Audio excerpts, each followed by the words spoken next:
अधिकारी ମାନଙ୍କୁ ହାତହାତି ଯୋଗାଇ ଦେବା ଆମର ଦାବି ନ୍ୟାଯ୍ୟ ଦାବି କର୍ତ୍ତୃପକ୍ଷ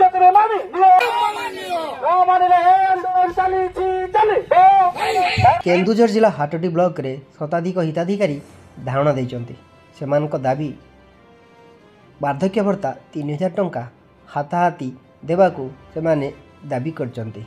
सरकार निर्वाचन समय कहिथिबा इस्ताहार वार्धक्य भत्ता 3000 वृद्धि करी घोषणा करिया पई आज हाटोटी ब्लॉक रे शताधिक ग्रामवासी मिलित होई ब्लॉक सामने धारणा बसचंती। सरकार जे पर्यंत 3000 टंका भत्ता घोषणा न करिवे आगको यह तीव्रतर हो बोली ग्रामवासी माने प्रकाश करचंती। वार्धक्य भत्ता को 3000 टंका पर्यंत समस्त हिताधिकारी मानक हाथाहाती जोगाई देबा यही सब दाबी नहीं आज आम वीडियो पाखक आसीचु एवं एठी गोटे डेपुटेशन दिया जिवो सरकार को जना जिवो वीडियो माध्यम रे आम हाटोटी ब्लॉक रु समस्त कार्यकर्ता एवं अन्य माने सब आसीचु एठारे दायित्व दिया जिवो।